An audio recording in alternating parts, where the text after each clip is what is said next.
imagines the world. Words by Matt de la Pena. Pictures by Christian Robinson.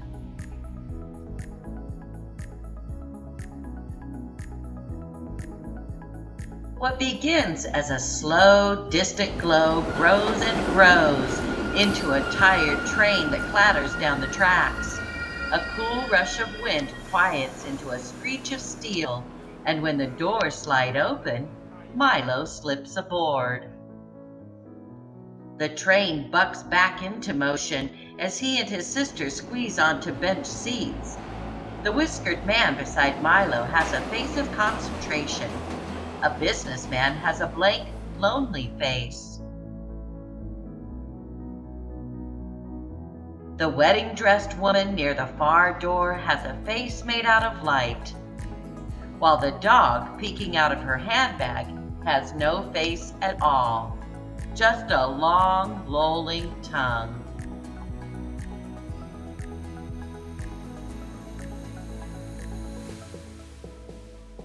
These monthly Sunday subway rides are never ending, and as usual, Milo is a shook-up soda.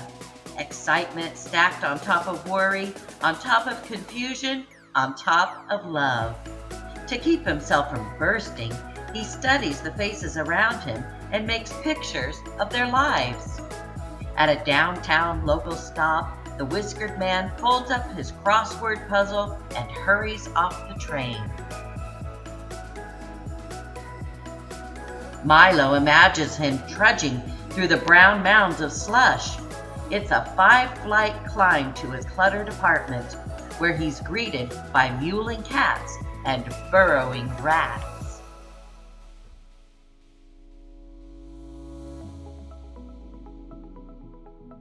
Parakeets tweet songs of longing as the man sits tepid soup, hunched over a game of solitaire.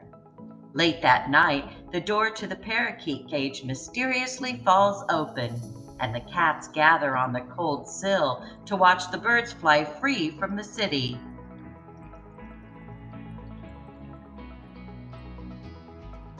Milo tugs his sister's sleeve and holds up his picture, but even when she turns to look, he can tell she doesn't see. She's a shook-up soda too. A boy in a suit boards the train with his dad. His hair is a perfect part, and there's not a single scuff on his bright white Nikes. Milo imagines the clop, clop, clop of the horse-drawn carriage that will carry him to his castle. Imagines the clink, clink, clink of the guards slowly lowering the drawbridge. Across the human-made moat, the boy is met by a butler, 2 maids, and a gourmet chef offering crust-free squares. Milo flips to a fresh page at a bustling midtown stop, when the wedding-dressed woman strides off the train and a band of street performers launch into Here Comes the Bride, and everyone on the platform stops and cheers. Milo imagines the grand cathedral ceremony where the couple would be pronounced husband and wife. Imagines the groom whisking his new bride to an awaiting hot air balloon where the pilot loads them in with blankets and blasts the heat. And up, up they go, hand in hand, beyond the concrete walls of the city, into the infinite blue. Milo holds up this picture too, but his sister shoos him away. Can't you see I'm playing my game?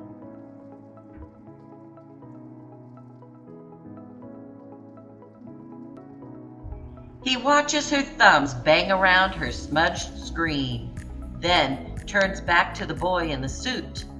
They lock eyes for a few seconds, and suddenly it feels like the walls are closing in around Milo. The spell is broken when a crew of breakers bound onto the train announcing, "You all ready for a show?" Several curious faces look up as the beat drops, and now the girls are walking up walls. They're whirling around poles. They're backflipping over shopping bags. When the train pulls into the next stop, they collect a few dollars and scramble for another car. Milo imagines them going from train to train, doing their act as everyone watches.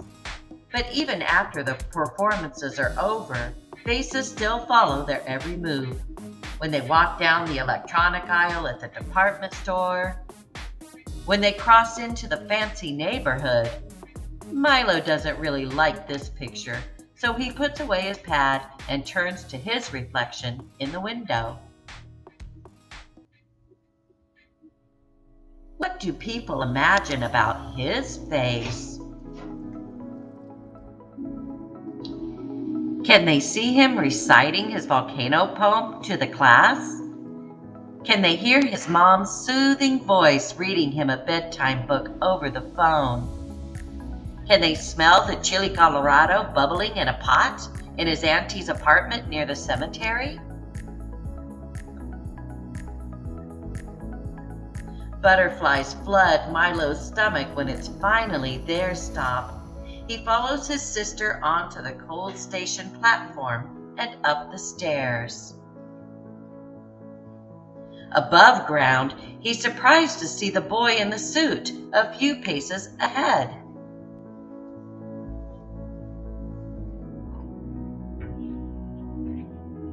He's even more surprised when the boy joins the long line to pass through the metal detector. Milo's sister suddenly bends to give him a hug. "I didn't mean to snap at you," she says. She takes his hand, adding, "You have your picture ready?" He nods, feeling the warmth of her fingers. As they slowly shuffle forward, Milo studies the boy in the suit, his dad rubbing his thin shoulders. And a thought occurs to him. Maybe you can't really know anyone just by looking at their face. Milo tries to reimagine all the pictures he made on the train. Maybe he could have done it like this instead. Or this. Or this.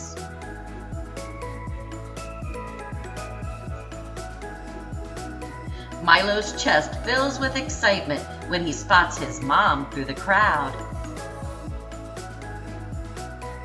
His sister rushes to give her a hug before pulling Milo in too. And it is in this tight tangle of familiar arms that he feels most alive.